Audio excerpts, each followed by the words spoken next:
Hello, in this video we look at business English.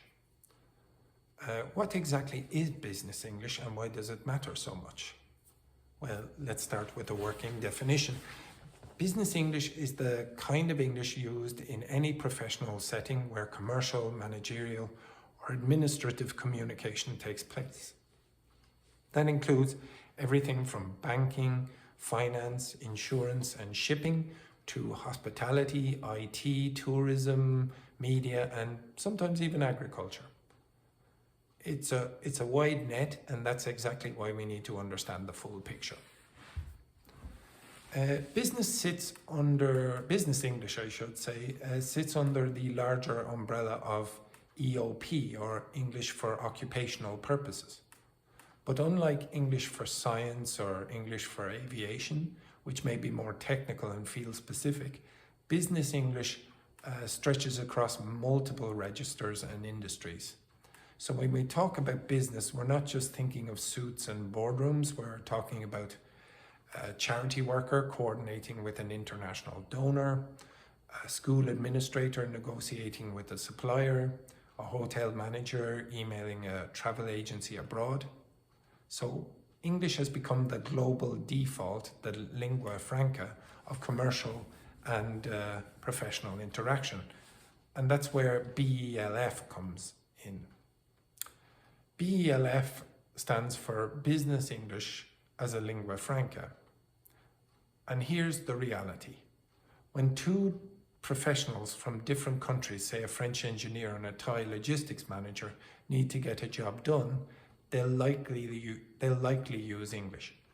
Not because it's perfect, but because it works. Let's look at a few figures. Over 60% of all websites currently are in English. 96% of all academic journals are published in English.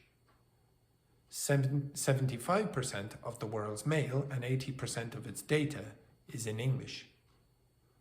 Corporations like Airbus, Samsung and Volkswagen have chosen English as their internal working language. Even international organizations like the IMF, the Council of Europe, all of these rely on English. In short, if you want to work globally, you often need business English. So where does business English get complicated? Well, business English isn't just one single variety of English. It shifts depending on three big factors. Field. Are you in finance, construction, HR or shipping? Each field has its own jargon and priorities. Role. Are you managing a team, writing contracts, training staff? Different roles require different skills. And culture. Are you working in an English-speaking country or are you using English in a multilingual environment? So let's take an example. Say you're in manufacturing, well, you might need English for technical specifications, quality assurance and machinery, but in retail you'll need English for customer service, complaints and marketing. Even in the same company, a sales assistant, an IT technician and a HR manager will have totally different language needs. So who learns business English? Business English is taught in many settings, universities and vocational colleges, often with young pre-work learners.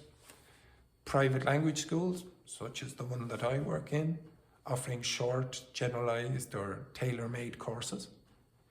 In-company training, highly specific and role-based. Each setting comes with its own constraints. A university course might prepare students in broad-based business theory, while an in-company course might train sales reps to negotiate deals with overseas clients. So as teachers or course designers, we need to ask the right questions before building a program. So before we start teaching, we probably need to do a needs analysis. That means we investigate what roles learners have, who they interact with, customers, colleagues, suppliers. how they communicate, face-to-face, email, video calls, etc. Which functions they need, negotiating, apologizing, explaining, persuading, and crucially, what they value in their learning. Interestingly, many learners of business English prioritize formal accuracy over fluency. They want to speak clearly, write precisely, and pronounce words properly, especially in formal or high-stakes settings. And they're right to want this. In business, grammar, vocabulary, and pronunciation matter. They affect how seriously you're taken and how clearly your message lands. So, to wrap up, business English isn't a subject as such. It's a custom-built toolkit. The right mix of grammar, vocabulary skills, and accuracy depends on where you work, what you do, who you deal with, and how you use English in your daily professional life.